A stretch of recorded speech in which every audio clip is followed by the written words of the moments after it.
네, 여러분 안녕하세요. 사회학과의 김중백입니다. 죄송해요. 시작하자마자 기침을 하고 시작하게 되었습니다. 오늘 벌써 5주차의 2차 시가 되었어요. 시간이 많이 지났고 제가 이 동영상 강의를 5주나 할 거라고는 생각을 못했는데 일단은 5주차를 요번 강의까지로 진행을 하게 되었습니다. 학교가 5주차 이후부터는 어떻게 강의가 진행될지 지금 논의를 하고 있기 때문에 어쩌면 6주차부터는 여러분을 정상적으로 교실에서 볼 수 있을 것 같다는 생각은 들어요. 하지만 어찌되었건 지금 제가 할 수 있는 부분에 대해서 충분히 준비를 해놓고 여러분들의 학습을 도와드리도록 제가 미리미리 준비를 해 놓아야 되는 것은 분명하기 때문에 일단은 5주차까지는 어떤 경우가 생기더라도 여러분들이 학습이 진행될 수 있도록 먼저 동영상을 찍고 여기에 따라서 진도를 나가도록 하겠습니다. 저희가 4장까지는 통계학의 기초적인 부분을 살펴봤어요. 특히 1장에서 먼저 통계학이 왜 필요한지를 배웠고요. 2장에서는 통계학에 필요한 자료를 어떻게 모으고 어떻게 자료를 측정해야 되는지를 배웠습니다. 그리고 3장에서는 어떻게 모아진 자료를 묘사할 수 있는지 배웠고요. 4장부터는 우리가 모은 샘플이 어떤 식으로 모집단을 대표할 수 있는지, 즉 제가 계속 들고 있는 얘기긴 하지만 대한민국 성인 4천만 가운데 1000명을 뽑는다고 가정했을 때 정말로 수많은 경우의 수 가운데 하나인 이 샘플의 특징, 예를 들어서 평균이나 비율이 어떻게 알려지지 않은 모집단의 평균이나 비율을 우리가 공부하는데 도움이 될 수 있는지 4장에서 주로 배웠습니다. 그래서 4장에서 굉장히 중요한 개념을 한 가지 공부했죠. CLT를 4장에서 공부하기 시작했어요. 여러분들이 4장이 정상적으로 공부를 했다면 CLT가 무슨 말인지 분명히 이해하실 수 있을 겁니다.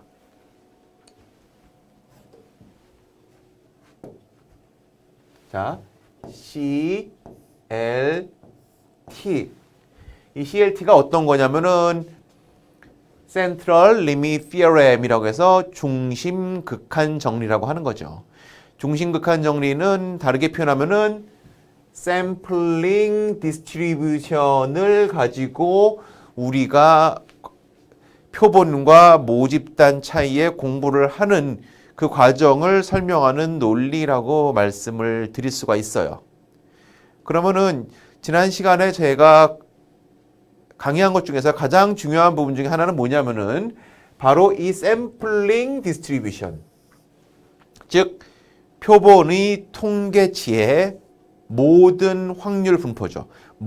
즉 n개의 샘플로 n개로 구성된 샘플을 모집단에서 모두 뽑았을 때, 즉 가능한 모든 샘플들을 뽑았을 때 이 샘플들의 평균 혹은 샘플들의 비율, 예를 들어서 가능한 모든 것 뽑았을 때 표본 평균들의 평균과 표본 비율들의 평균은 무엇과 같다? 모집단의 평균 혹은 모집단의 비율과 같음을 저희가 공부를 했어요. 여러분이 기억나실지 모르겠지만 1, 2, 3, 4, 5, 6으로 구성된 모집단에서 2개짜리 샘플을 뽑고 4개짜리 샘플을 각각 뽑아보니까 각각 15개씩이었죠. 근데 그 15개의 샘플 평균들의 평균은 어땠다? 똑같았어요. 그리고 그 똑같은 평균은 뭐랑도 같다? 바로 모집단의 평균인 3.5라는 거죠. 이 3.5는 우리나라식으로 표현하면은 모집단의 특징이니까 모수, 영어로 하면은 parameter를 의미하는 거죠.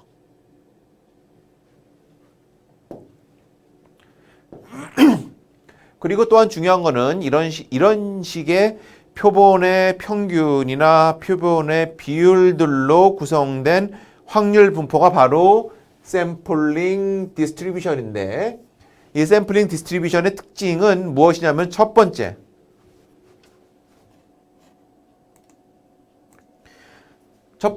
이것의 특징이 뭐냐면은 정규 분포의 모양을 띈다는 거예요. 즉 샘플링 디스트리뷰션의 특징은 첫 번째는 노멀 디스트리뷰션의 모양을 띈다는 거죠. 그럼 노멀 디스트리뷰션의 특징은 뭐였냐면은 평균을 중심으로 좌우 대칭이라는 거였죠. 그럼 이 샘플링 디스트리뷰션의 평균은 뭐다?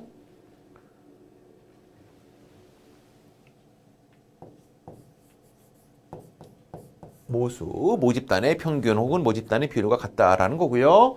두 번째는 그렇다면 이 노멀 디스트리뷰션은 어떻게 그 모양을 규정 지을 수 있냐? 즉 노멀 디스트리뷰션이라고 할 수는 있지만 똑같은 노멀 디스트리뷰션도 이런 노멀 디스트리뷰션이 있을 수가 있고요. 이런 노멀 디스트리뷰션이 있을 수가 있죠. 둘 다 노멀 디스트리뷰션은 맞아요. 왜? 평균을 중심으로 좌우 대칭의 종 모양을 하고 있으니까요. 하지만 그럼에도 불구하고 이 두 개는 같다고 말할 수는 없죠. 왜? 뭐가 다르니까 이 두 개는 계속해서 똑같은 표현에서 조심하셔야 돼요. 여기서는 뭐가 다르다? 스탠다드 디비에이션이 다르기 때문에 그렇죠. 스탠다드 디비에이션이 다릅니다. 그러면은 자 1번 모양과 2번 모양을 비교해 보았을 때 1번 노멀 디스트리뷰션과 2번 노멀 디스트리뷰션을 비교해 보았을 때 어떤 거에 스탠다드 디비에이션이 더 클까요? 스탠다드 디비에이션이 크다는 말은 다르게 표현하면은 평균에서 먼 값들이 발견될 확률이 높다, 적다? 높다. 죄송합니다. 제가 오늘 깜빡 잊고 여러분들 출석부를 안 갖고 왔어요. 그래서 여러분들 이름을 불러드리면서 소통을 하려고 했는데 정말 죄송스럽게도 제가 오늘 깜빡 잊고 출석부를 안 갖고 왔어요. 제가 지금 제 머릿속에서 기억나는 분은 두 분밖에 없어요. 우리 회장님, 이하영 회장님이랑 그다음에 대학원생 중에 한 분인 서세혁 대학원생 그 분밖에 제가 기억이 안 납니다. 죄송해요. 그래서 오늘은 학생들의 이름을 부르면서 소통을 하기가 조금 어려울 것 같아요. 이따가 제가 이하영 회장님만 한번 이름 불러드리도록 할게요. 이런 모양이라는 거죠. 그러면은 이러한 샘플링 디스트리뷰션의 모양을 결정하는 스탠다드 디비에이션은 우리가 따로 명칭이 있어요. 그게 뭐냐? 스탠다드 에러, 즉 표준 오차라는 거죠. 이 표준 오차는 뭐냐면은 샘플링 디스트리뷰션의 표준 편차. 그리고 지난번에 우리가 배웠어요. 이걸 어떻게 구하냐? 모집단의 스탠다드 디비에이션. 물론 모집단의 스탠다드 디비에이션은 우리가 모르죠. 하지만 이론적으로만 일단 안다고 가정을 먼저 할게요. 4장에서는요. 그리고 이걸 뭘로 나눈다? 루트 n. 조심하셔야 돼요. 여기서 이 n은 뭐냐? 우리가 뽑은 샘플의 개수냐? 아니죠. 우리가 뽑은 샘플이 구성되는 개수죠. 그 말이 그 말처럼 들리는데 저 얘기는 뭐냐면은 예를 들어서 이 얘기예요. 우리가 6개짜리 1, 2, 3, 4, 5, 6에서 2개로 구성된 샘플을 뽑으니까 15개가 나왔죠. 1, 2, 3, 4, 5, 6에서 4개로 구성된 샘플을 다 뽑아보니까 15개가 나온 거예요. 그러면은 만약에 4개로 구성된 샘플 15개를 뽑았어요. 그럼 이 애는 4일까요? 15일까요? 이 애는 4예요. 15가 아닙니다. 이 n은 뽑은 샘플들의 개수가 아니라 우리가 뽑은 샘플을 구성하는 개수를 의미하는 거예요.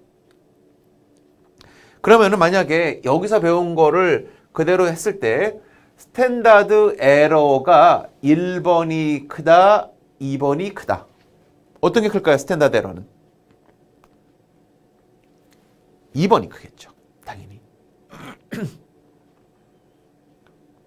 왜? 스탠다드 에러가 크다는 말은 그만큼 표본 평균들이 모집단 평균에서 멀리 떨어져 있다는 얘기예요. 멀리 떨어져 있었으면은 다르게 표현하면은 우리가 가지고 있는 표본 평균들이 그 중에서 어떤 건지는 모르겠지만 적어도 우리는 뭐라고 얘기할 수 있다? 우리가 뽑은 표본의 통계치가 모수에 근접할 확률이 높다, 낮다? 낮다. 왜? 보세요. 이 그림에서 평균에서 멀리 떨어지는 값들의 비중이 1번 같은 경우는 요 정도고요. 색깔 한번 바꿔볼게요. 2번 같은 경우는 이만큼이죠. 물론 우리가 뽑은 표본이 파란색에 들어갈지 빨간색에 들어갈지는 몰라요. 하지만 그럼에도 불구하고 우리는 무엇을 알 수 있다? 우리가 뽑은 표본의 특징이 빨간색보다는 파란색에 들어갈 확률이 높다는 거죠.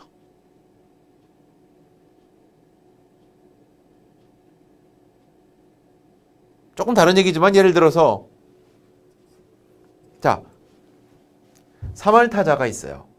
1할 타자가 있고 근데 정말 위기에 몰렸을 때 3할 타자가 1할 타자보다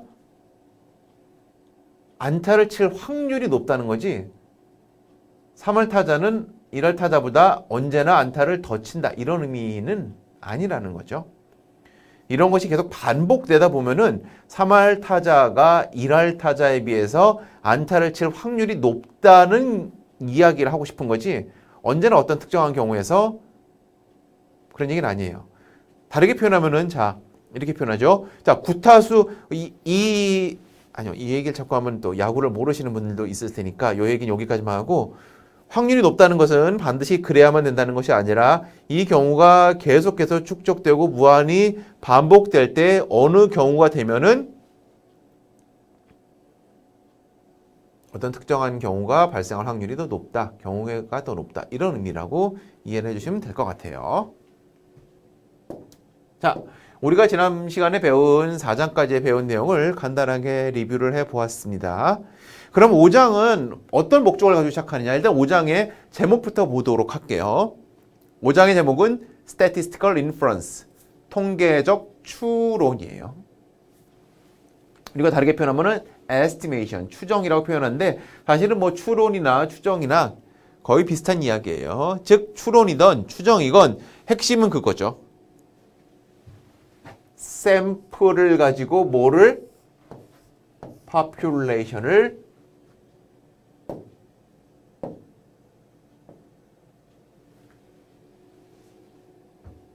간접적으로 알아낼 수 있다는 거예요.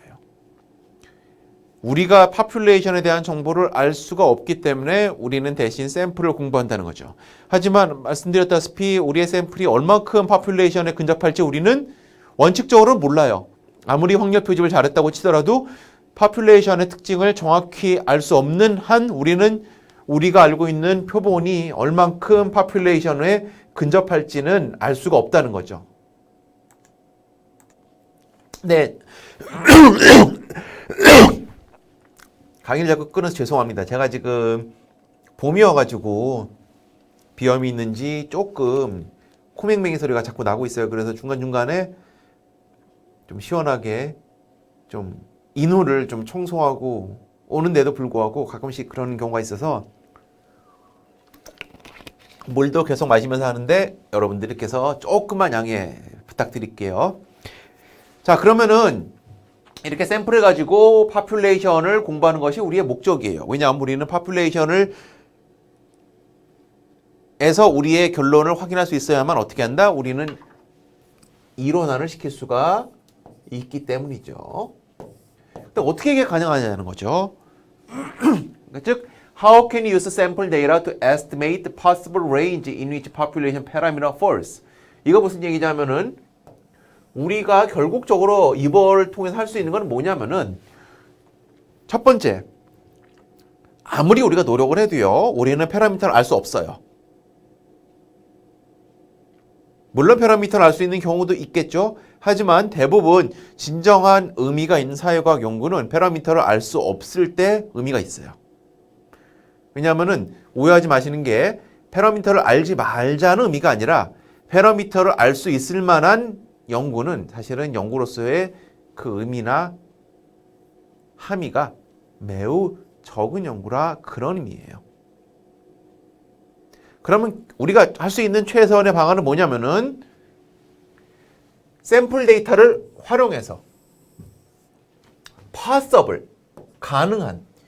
가능하단 말은 다르게 표현하면은 그럴 수도 아닐 수도.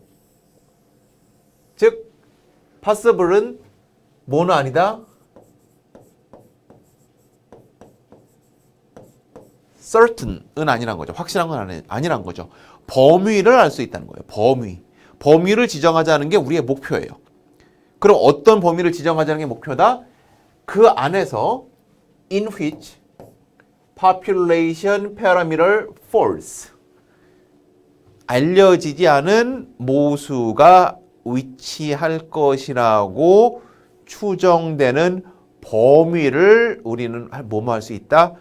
표본 평균이나 표본 비율을 가지고 추정할 수 있다는 거죠.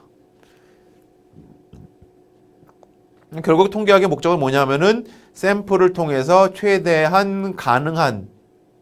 가능한 모수의 범위를 알아내는 거다라고 생각하시면 되겠습니다.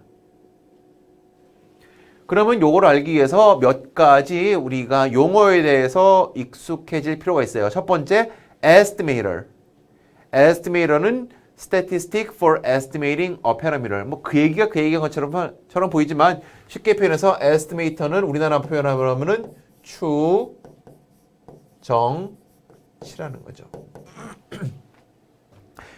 아무리 알려지지 않은 파퓰레이션의 모수를 아는 것이 우리의 목적이긴 하지만 기본적으로 이것을 알기 위해서 우리는 샘플을 뽑았죠. 이 샘플을 활용해가지고 우리는 알려지지 않은 모수를 알아낼 수 있는 기본 출발점을 찾아야 되는 거예요. 그것이 바로 추정치입니다. 예를 들어서 우리 대한민국 성인들의 평균 수면 시간을 알고 싶어요. 여러분은 얼마나 주무세요? 저는 요즘 보통 1시에서 1시 반쯤 자서 아침에 7시 반에서 8시쯤 일어납니다. 보통 그때 6시간에서 6시간 반쯤 자는 것 같아요. 그래서 확실히 1시 전에 자면은 아침이 좀 개운하고 1시보다 넘어 자면은 아침에 일어날 때 조금 힘든 때가 있어요. 그래서 보통 1시를 기준으로 해서 1시 전에 자면은 좀 일찍 잔 거고 1시 이후에 자면 조금 늦게 잔 거고 그렇게 돼 있는데 뭐 대한민국 사람들이 평균적으로 몇 시간 자는지를 우리가 알고 싶다는 거죠. 근데 대한민국 사람들 전체가 몇 시간 자는지를 실질적으로 조사한다는 것은 매우 어렵기 때문에 힘들고 우리는 1년에 샘플을 얻어가지고 대한민국 사람들, 예를 들어서 성인만 해볼까요? 대한민국 성인들의 평균 수면 시간을 알고 싶다는 거죠.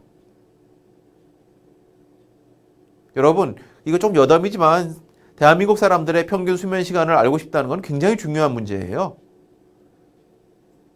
왜냐하면은 만약에 대한민국 사람들이 평균 수면 시간이 줄어든다는 얘기는 물론 이것이 저녁 쪽에서 줄어들지 새벽 쪽에서 줄어들지는 알기는 힘들지만 여러 가지 전기 사용이나 여러 가지를 보았을 때 어느 쪽에서 줄어든다는 것을 만약에 그 수면 시간이 줄어든다는 얘기는 그만큼 사람들이 어떤 식으로든 활동할 수 있는 시간이 늘어난다는 얘기고요. 활동할 수 있는 시간이 늘어나면은 이 활동할 수 있는 시간에 어떤 상업행위든 사회적 행위든 뭔가를 한다는 얘기고 이 시간을 좀 더 활용할 수 있는 상업 활동을 할 수 있는 가능성이 있기 때문이죠.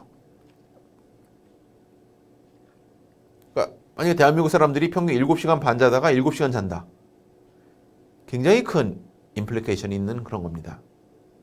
네, 어찌되었건 우리는 대한민국 사람들의 평균 수면 시간을 알고 싶지만 모집단을 다 조사할 수 없기 때문에 샘플을 가지고 조사하는 거죠. 이 샘플을 가지고 우리는 대한민국 사람들의 알려지지 않은 모수를 알고 싶은데 정확한 모수를 알 수는 없기 때문에 정확한 대한민국 사람들의 취침 시간이 존재할 것으로 생각하는 그 레인지를 찾아내야 되는데 이 레인지를 찾아낼 수 있는 기준이 되는 출발점이 있어야 되고요. 그것이 바로 표본 통계를 이용한 이 추정치예요.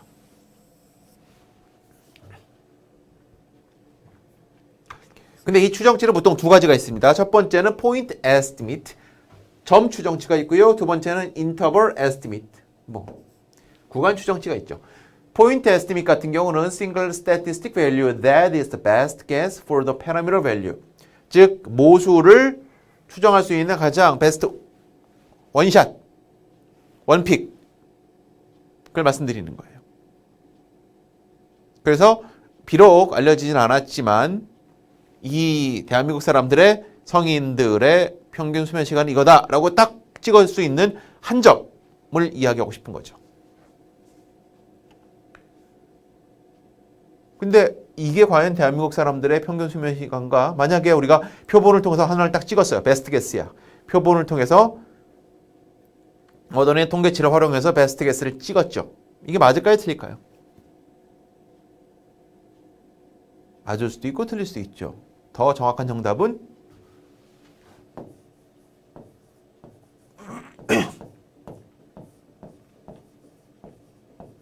모릅니다.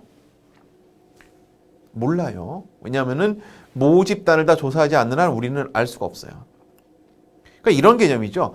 그러니까 조금 다르게 들리실지 모르겠지만 지금 외계인은 어떤 언어를 사용하고 있어요. 있다고 할 수도 있고 안 하다고 할 수 있지만 그 외계인들이 우리 지구인들이 사용하는 언어와 같은 언어를 사용하고 있을지 없을지는 사용하고 있을 수도 있죠. 누가 알겠어요? 혹은 세종대왕님이 만드신 이 훌륭한 한글을 비록 지구에서는 우리나라만 처음 만들어 썼지만 이 천지인의 원리에 따라서 만든 이 과학적인 한글을 외계인들 중에서 누군가 쓰고 있을 수도 있죠. 다만 우리는 모를 뿐이죠. 조사할 수 없으니까.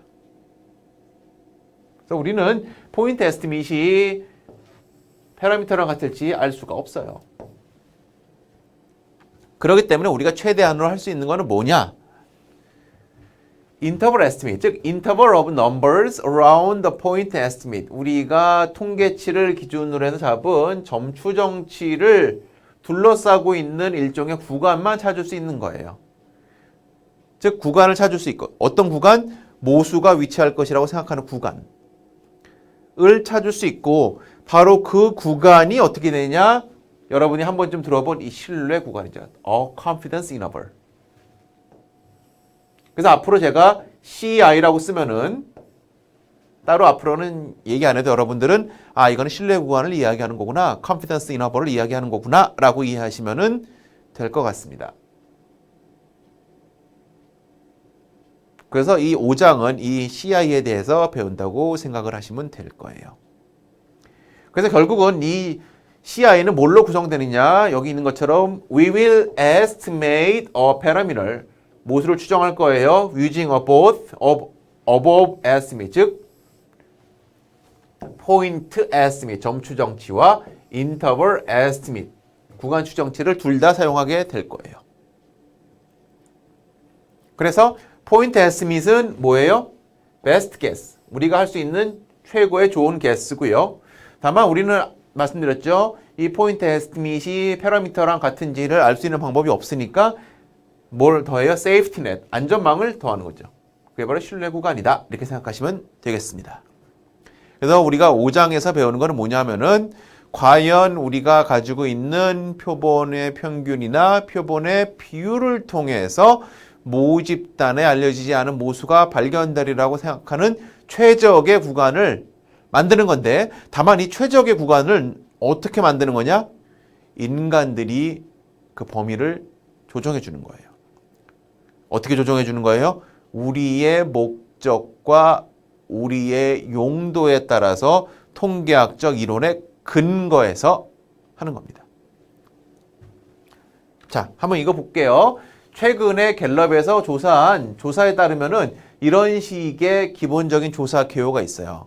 여러분들이 예전에도 물론 배워보시긴 하셨을 거예요. 배워보시긴 하셨지만 이제부터는 적어도 사회학과 중에서도 제 수업을 들은 학생이라면은 사회조사가 나왔을 때는 반드시 그 사회 조사에 대해서 그냥 있는 그대로 소위 말하는 as is로 받아들이면 안 되고 반드시 여기 나와 있는 사회 조사의 개요를 먼저 파악하고 그걸 이해하시도록 노력해야 돼요.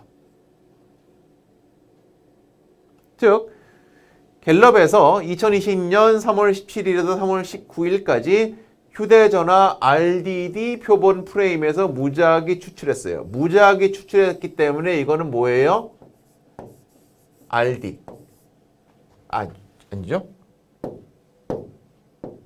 RS.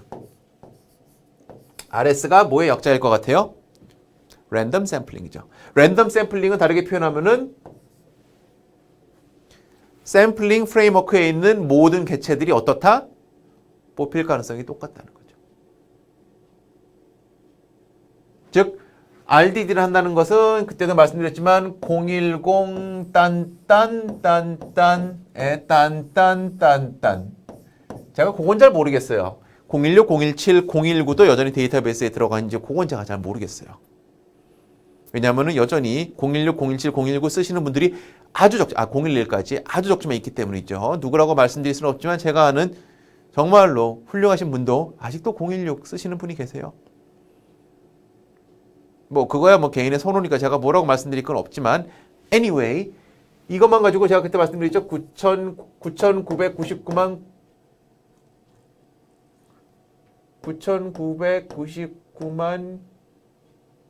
9,999가지 available 케이스가 있는 거죠. 이 중에서 난수표를 사용하건 뭐 randomly selected number를 사용하건 무작위로 전환을 하는 거예요. 무작위로 전환할 수 있기 때문에 여기 있는 9,999만 개의 개체들은 뽑힐 수 있는 확률이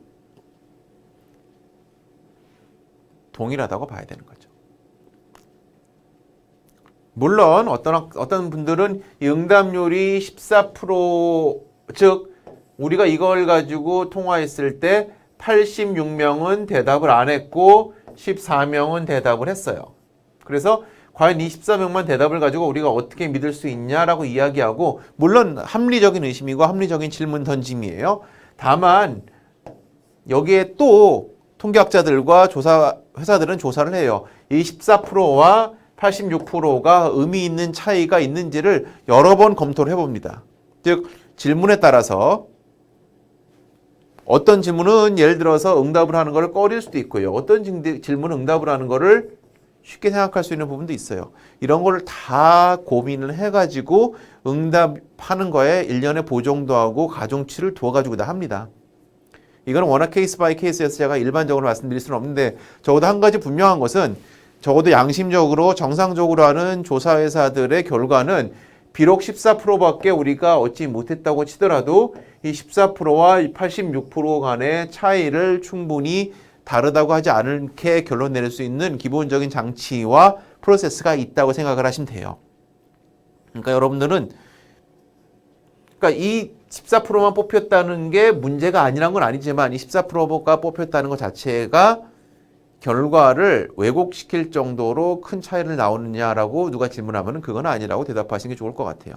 왜냐하면 잘 생각해 보세요, 여러분. 여기에서 1,000명이 뽑혔을 때 아무리 무작위로 모든 아이들이 뽑힐 확률이 똑같다고 이야기를 해도 9,999만 9,999에서 단지 우리는 1,000명만을 한번 뽑은 건데 이 1,000명을 뽑은 이 샘플이 과연 9,999만 9,999를 얼마큼 대표하는지 우리가 어떻게 확인할 수 있겠어요? 기본적으로 랜덤리 셀렉티드 됐으면 우리는 적어도 추정 통계의 기본을 활용할 수 있는 논리적인 근거는 있다고 판단을 하는 거죠. 자, 그 다음에 응답 방식은 전화조사원 인터뷰. 이것도 마찬가지예요. 예를 들어서 어떤 질문 같은 경우는 전화조사원이 인터뷰할 때가 훨씬 더 솔직하게 얘기할 때고 어떤 거는 그냥 ARS라는 게 솔직하게 인터뷰할 때도 있고 뭐 케이스 바이 케이스예요. 조사원이 인터뷰를 하면은 응답을 해주고 응답을 하지 않으면 대답을 안 해주고 여러 가지 케이스가 있어요. 이것도 역시 조사회사에서 대부분 어떤 질문은 어떤 때 전화조사원을 쓰는 게 낫고 어떨 때는 전화조사원을 쓰는 게 안 좋고가 다 나름대로의 통계와 조사 분석 결과가 다 있습니다. 그게 있기 때문에 이것도 역시 너무 여러분들이 고민하실 필요가 없어요. 오직 여러분들이 이제 고민하셔야 되는 거는 딱 요거예요. 표본 오차.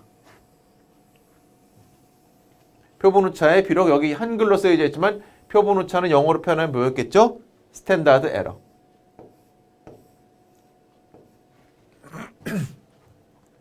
우리가 배웠던 스탠다드 에러는 뭐였죠? 샘플링 디스트리뷰션의 스탠다드 디비에이션이죠.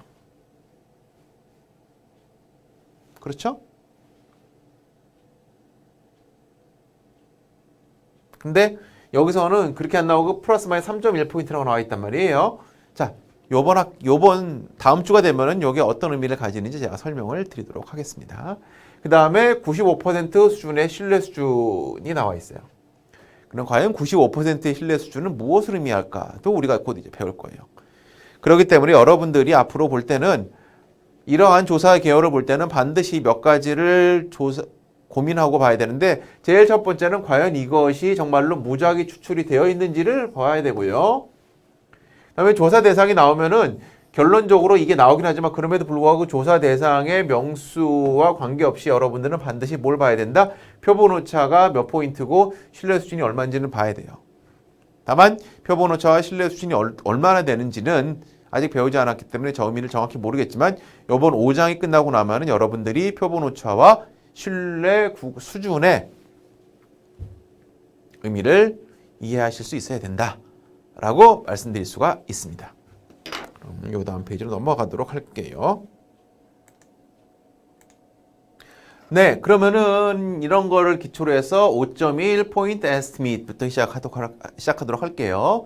즉 우리가 점 추정치와 구간 추정치를 둘 다 공부를 할 텐데요. 먼저 점 추정치는 무엇을 쓰냐면은 이건 너무 간단합니다. 쉽게 표현해서 점 추정치는 우리가 일반적으로 샘플 민, 표본 평균, 샘플 스탠다드 디비에이션, 표준 편차, 그다음에 샘플 프로포션. 프로포션은 이게 이제 소위 말하는 비율인데요. 이게 소위 말하는 그런 거죠.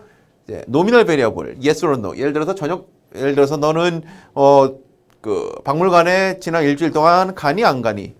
가면 1, 안 가니 0으로 물어봤을 때 간 사람이 60%고 안 간 사람이 40%면은 이걸 0.6으로 하는 이 비율을 이야기하는 거죠.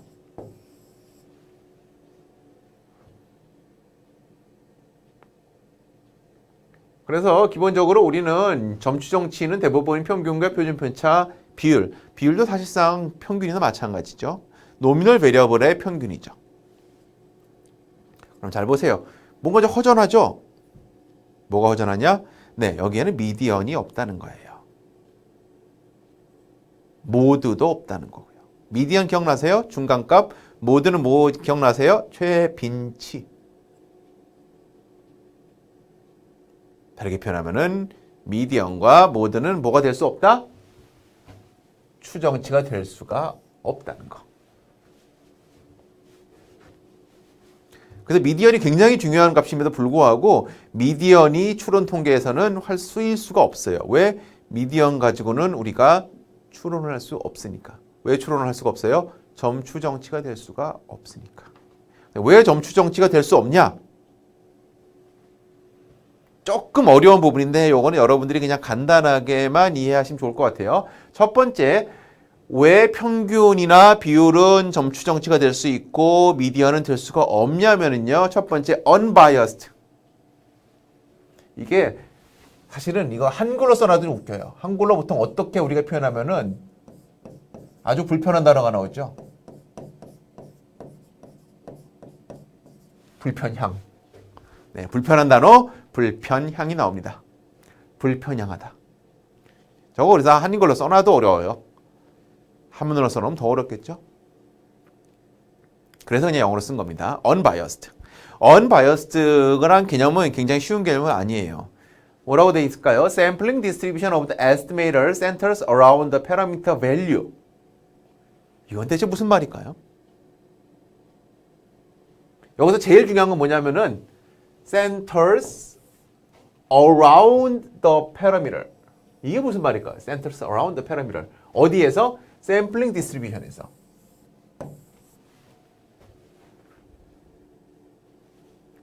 이게 무슨 말이냐면 여러분 이 얘기예요. 자, 샘플링 디스트리뷰션 한번 그려볼까요?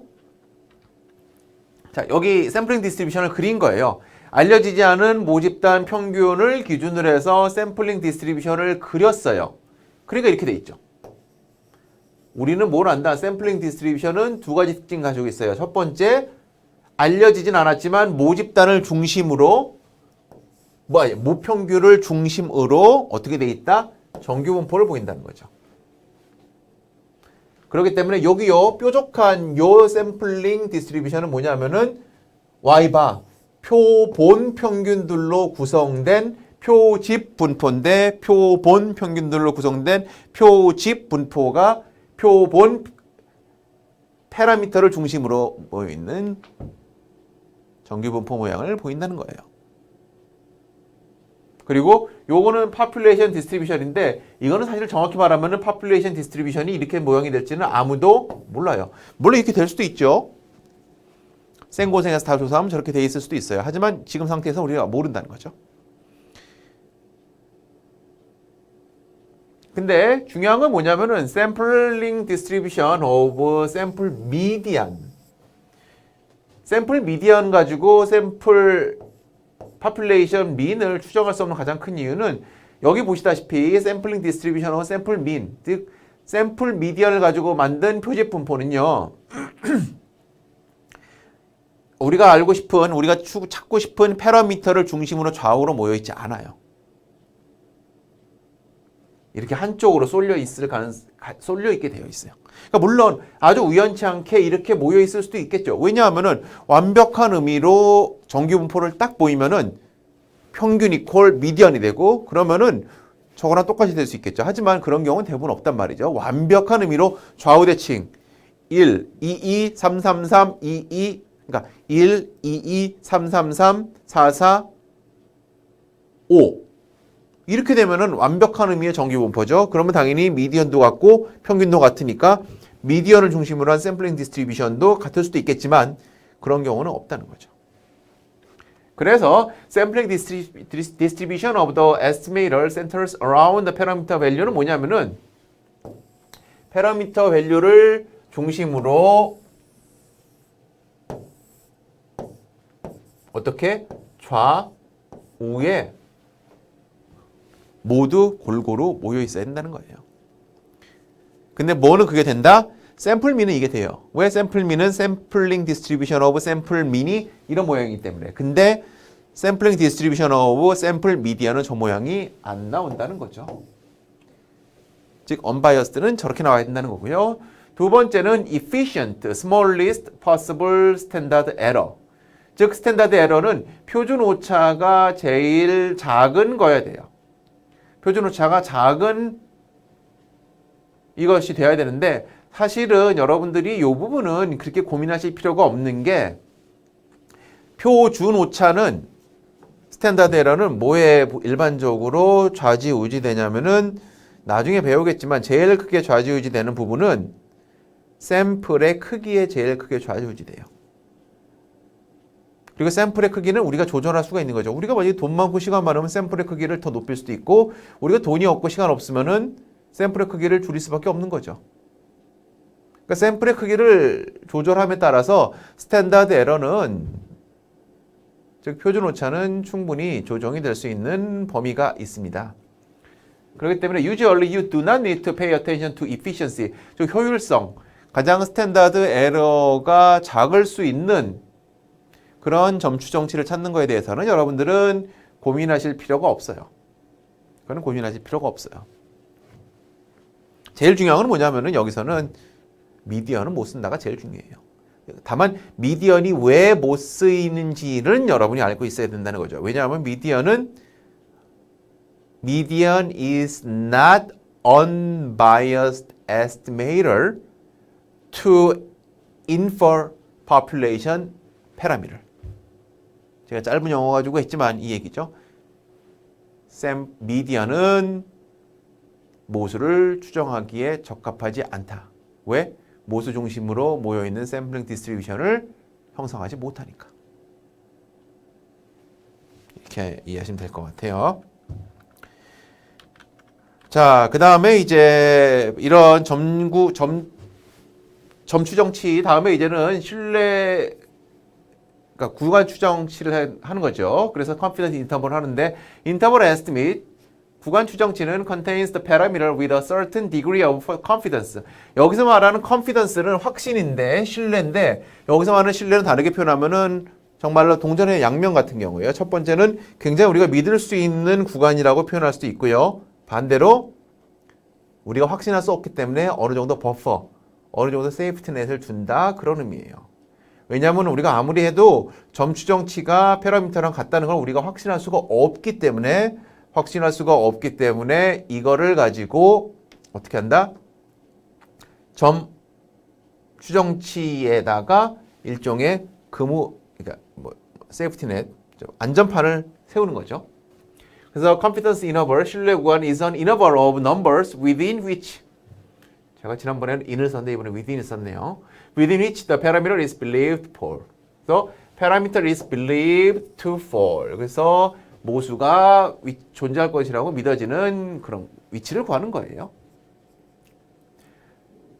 그리고 동시에 우리는 뭘 해야 되냐면 the probability that method produces an interval that contains the parameter is called 신뢰 수준.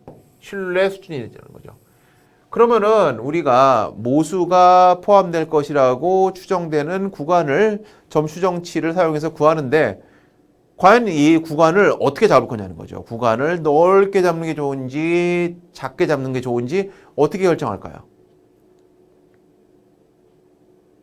그거는 우리의 연구 목적과 우리의 기본적으로 가지고 있는 정보와 샘플의 질과 양에 따라서 조정이 돼요. 그래서 우리가 보통 이 신뢰 수준을 어떻게 보통 95% 수준에서 신뢰할지 99% 수준에서 신뢰할지 아니면은 90% 수준에서 신뢰할지 등등을 우리가 결정을 하는 겁니다. 이거는 누가 주는 게 아니에요. 이건 우리가 결정하는 거예요. 그래서 일반적으로 95나 95 혹은 90 사이에서 결정하는 거죠. 92 하면 안 돼요? 아, 돼요. 96.7 하면 안 돼요? 하시던가. 다른 사람들하고 좀 보조를 맞출 필요가 있죠. 그러니까 우리가 95, 99 혹은 95로 한다는 거죠. 그럼 다르게 표현하면은 여기서 말했을 때 이 95%란 건 무슨 의미고 99%란 건 무슨 의미냐는 거예요. Key to construct confidence interval. 즉 신뢰 수준을 구축하는 제일 핵심은 뭐냐면요. Sampling distribution of the point estimate. 요 다음에 이제 그림에서 나오는데 요 다음 그림 제가 좀 이따 보여드리겠지만 요 그림인데 이 그림이 정말 중요한 그림이어서 오늘은 아마도 저 그림을 나가지 못하고 오늘은 끝날 것 같아요. 근데 저 그림을 조금 설명하고 그 다음에 계속해서 연속해서 설명드릴 가능성도 있으니까 제가 보고요. 그래서 여기서 신뢰 수준을 해서 95%나 99%를 만든다는 말은 무슨 말이냐면요. 예를 들어서 95 같은 경우는 95%의 샘플 미니 located within 1.96 standard error from unknown population mean이라는 거죠. 이게 무슨 얘기일까요? 대체 이 듣보잡 숫자 1.96은 왜 나왔을까? 이 듣보잡 1.96은 왜 나왔을까? 이 얘기죠. 자, 그림 한번 또 그려볼게요. 자, 이렇게 그림 그리면은 샘플링 디스트리뷰션을 그립니다. 여기에 population mean 있어요. 95%라는 얘기는 샘플 가운데 95%. 95%가 만약에 이 가운데의 면적의 크기라면요. 다르게 표현하면은 population mean을 중심으로 해서 전체 샘플링 디스트리뷰션에서 샘플 mean의 95%가 위치한 이 구간. 이게 95%가 된다면 요 값이 얼마가 되냐는 거예요. 요 값이 바로 1.96이죠. 왜 이게 1.96이냐? 만약에 이게 95%가 되면은 좌우 대칭이니까 색깔 바꿔볼게요. 좌우 대칭이기 때문에 아니요. 여기 남자는 핫핑크죠? 요 핫핑크 색깔. 요쪽 핫핑크의 크기가 얼마가 될까요? 그럼 가운데가 0.95니까 좌우 대칭이니까 이쪽으로 봐서 요쪽에 이거는 0.95의 절반이니까 0.4759 오른쪽 부분의 크기는 0.5니까 요게 크기는 0.025는 거죠. 즉 지스코어상으로 봤을 때 0.025고 지스코어를 찾아보세요. 지스코어 상에서 0.025가 지점수는 얼마냐? 1.96이기 때문에 이렇게 나온 겁니다. 네, 팝핑크는 여기까지만 쓰고요.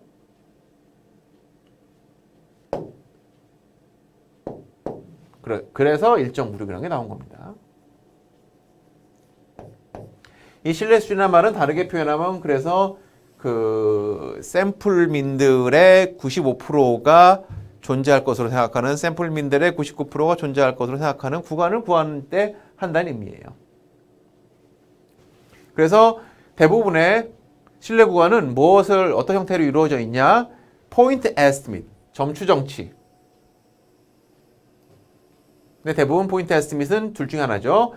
연속 변수일 때는 mean, 그다음에 노미널 베리어블일 경우에는 proportion, 그다음에 margin of error죠.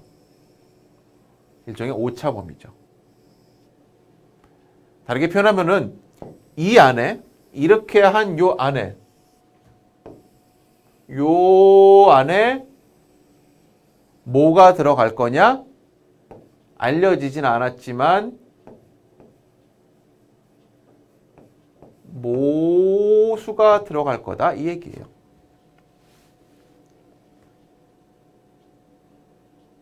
그 다음에 margin of error, 그 오차 범위는 based upon sampling distribution. 아까 말씀드렸죠? 요거는 사실은 5.2에서 아까 그 그림을 봐야 정확하게 이해할 수 있는데 이렇게 이해하시면 좋을 것 같아요. 이 margin of error가 나오는 기본적인 원리는 또 어디에서부터 나온다? sampling distribution에서부터 나온다라고 생각하시면 돼요.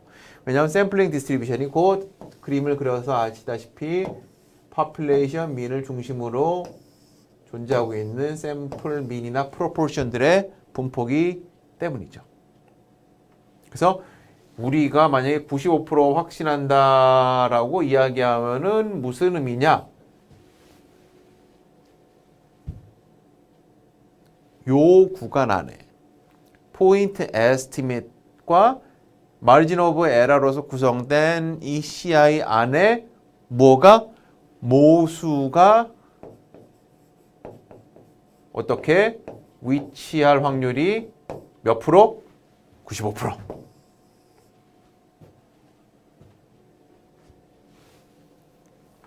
그럼 이 95%를 만약 99%를 올리고 90%를 내리는 거는 어떻게 하는지는 이건 아마 다음 시간에 할 거예요. 네, 그러면은 5.2에 대해서 간단하게 말씀을 드리고 오늘은 제일 중요한 거는 5.2에 나와 있는 그림이에요. 이 그림에 대해서 제가 기초적인 말씀을 드리고 다음 6주차 1차 시대 이 그림에 대해서 조금 더 정확하게 설명을 드리도록 하겠습니다. 먼저 5.2에서는 confidence interval for proportion이 나와 있는데요. proportion은 말씀드린 것처럼 여기 나와 있는 proportion 비율인데 relative frequency for categorical variables. 그래서 예를 들어서 도서관에 가는지 안 가는지, 아침을 먹었는지 안 먹었는지, A라는 후보를 지원했는지 안 했는지 그런 것들이 나와 있는 정보를 얘기하는 거죠. 그래서 우리는 일반적으로 어떻게 표현하냐면은 이거를 뭐라고 표현하면 이거를 파이라고 얘기해요. 파이. 네. 이 파이고 파이에다가 위에다가 모자를 씌웠죠. 파이 햇. 그래서 파이는 일반적으로 모수, 파이 햇은 일반적으로 샘플 프로포션. 그러니까 파이가 population proportion, 파이 햇은 샘플 프로포션으로 우리가 일반적으로 이야기를 합니다. 그래서 일반적으로 어떤 사건이 일어나는 경우는 경우의 확률이 파이고 일어나지 않은 경우의 확률은 1-파이죠. 예를 들어서 100명에 대해서 조사했는데 100명 중에서 지난 일주일간 박물관에 몇 번 갔냐라고 물어보았을 때 70명이 갔어요. 그러면은 파이는 0.7, 1-파이. 가지 않은 사람들은 0.3이죠. 그리고 조금 1년에 복잡한 과정이 있는데 이걸 가지고 우리가 뭘 계산할 수 있냐? 스탠다드 디비에이션을 계산할 수 있어요. 그러니까 스탠다드 디비에이션을 계산하는 공식은 이렇게 된다는 거죠. 잘 보시면 뭐가 안 나와 있다? 샘플의 개수는 안 나와 있어요. 하지만 샘플의 개수, 그러니까 개체의 개수는 안 나와 있죠. 스탠다드 디비에이션을 그냥 예를 들어서 키나 몸무게나 성적으로 할 때는 n-1이 들어가 있지만 여기에는 n-1이 들어가지 않다는 점.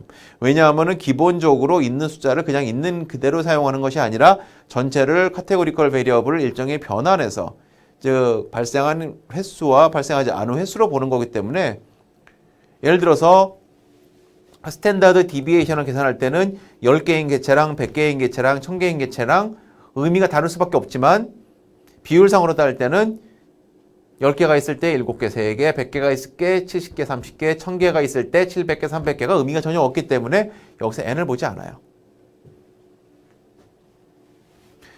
스탠다드 디비에이션은 그런데 그러면 스탠다드 에러는 뭐냐? 스탠다드 에러는 좀 다른 문제죠. 왜냐하면 스탠다드 에러는 샘플링 디스트리뷰션을 하는 거고 몇 개짜리 샘플을 모았느냐가 우리가 중요하다는 거죠.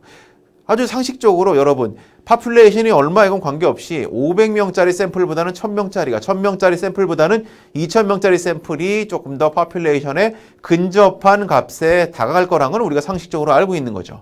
그러면은 만약에 이렇게 n이 증가하면 증가할수록 샘플링 디스트리뷰션은 어떻게 넓어질까요? 좁아질까요? 이 공식에 따르면 n이 증가하면 증가할수록 샘플링 디스트리뷰션은 좁아지겠죠.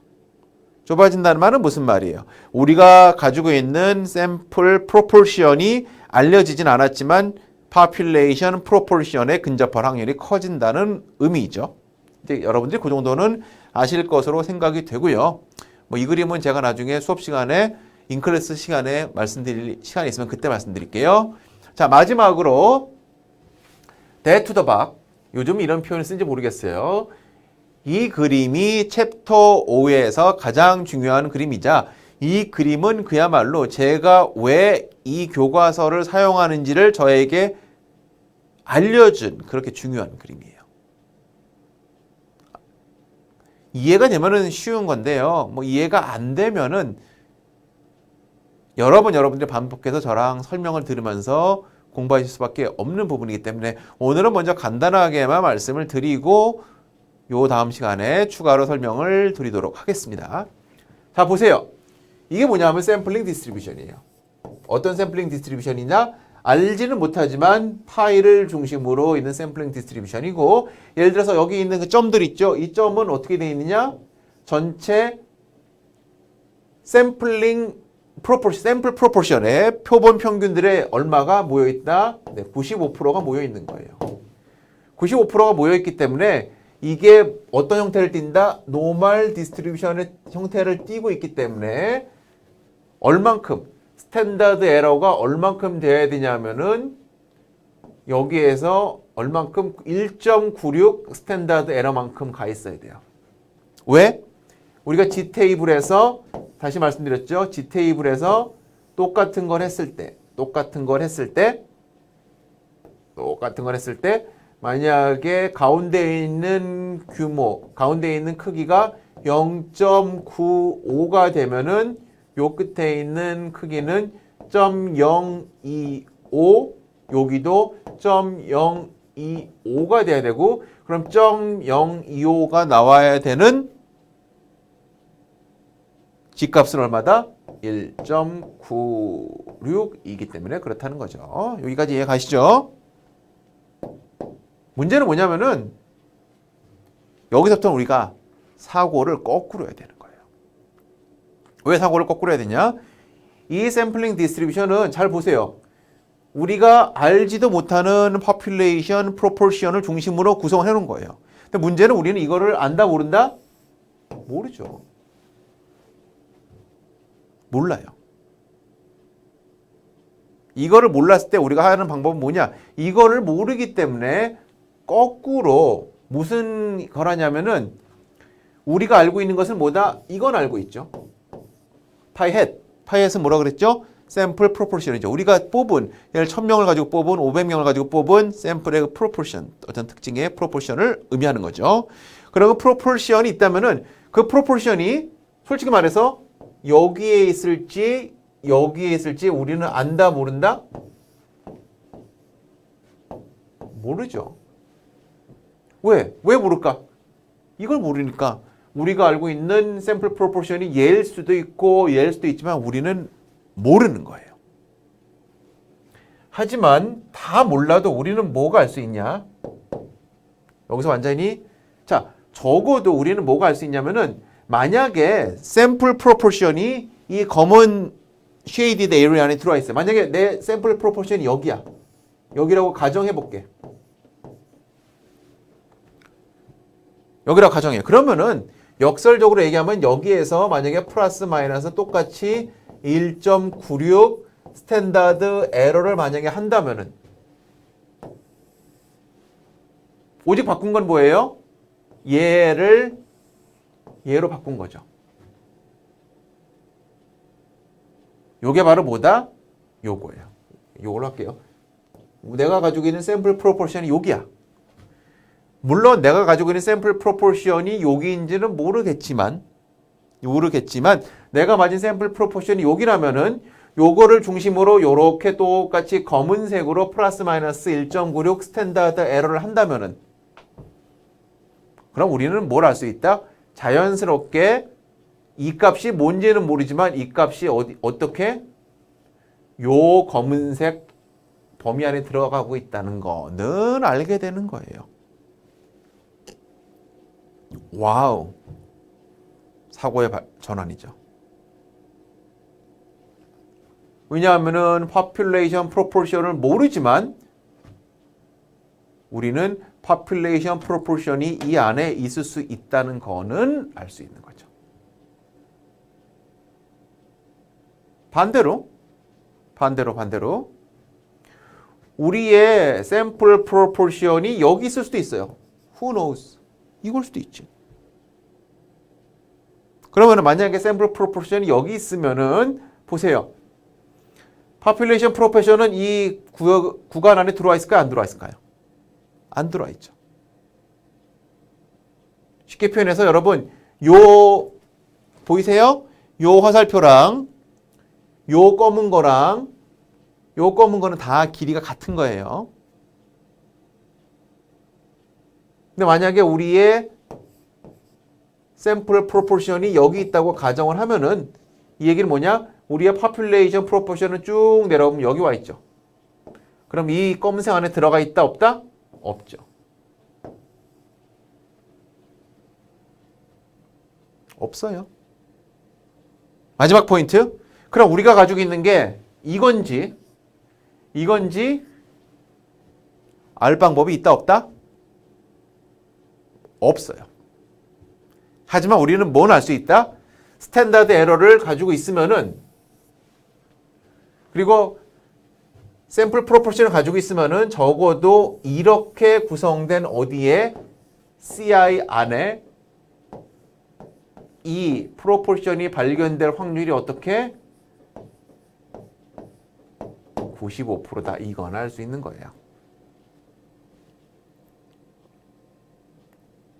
한 번에 이해 안 갑니다. 이건 한 번에 이해가기 어려워요. 저도 부끄러운 말이지만 교수 되고 나서 여러분들에게 가르치기 위해서 공부하면서 좀 이해한 거예요.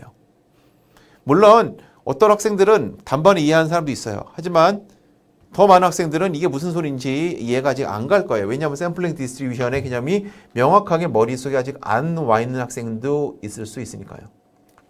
오늘은 여기까지 하고 다음 시간에 여기부터 다시 할 텐데요. 여러분들이 잘 생각해보고 이거를 어떤 식으로 이해해야 되는지 혼자 고민을 해보고 다음 시간에 시작하도록 하겠습니다. 벌써 이제 5주차가 마무리됐고요. 챕터 5의 절반 정도가 나갔습니다. 학교가 지금 5주차부터 강의를 인클래스로 하라고 할지 여전히 온라인으로 하라고 할지에 따라 가지고 저도 지금 평가 방식을 시험 대신 다른 방식을 시도해 보는 거에 대해서 여러 가지로 고민을 해보고 있습니다. 딴 과목이 아니라 통계학이기 때문에 이거는 사실은 정답이 나오고 정답을 언제나 쉽게 공유할 수 있는 수업이기 때문에 공정성의 문제상 만약에 계속해서 온라인으로 진행을 하라고 얘기가 나오면은 아마 리포트로 대신할 수밖에 없을 것 같아요. 그 상황은 4주가 넘어가고 4월 13일이 넘어가면 결정하면 되는 거니까요. 어차피 만약에 중간고사를 본다고 하더라도 4월 말쯤에 보게 될 테니까 4월 13일 이후에 제가 결정을 해서 말씀을 드리도록 하겠습니다. 네, 이번 주에도 정말로 쉽지 않은 통계학 강의 들어주느라고 여러분들이 고생을 많이 하셨고요. 언제든지 저에게 궁금한 점이 있으면은 이메일, 카톡 혹은 경위톡으로 편하게 질문해 주시기 바랍니다. 네, 감사합니다. 김중백이었습니다.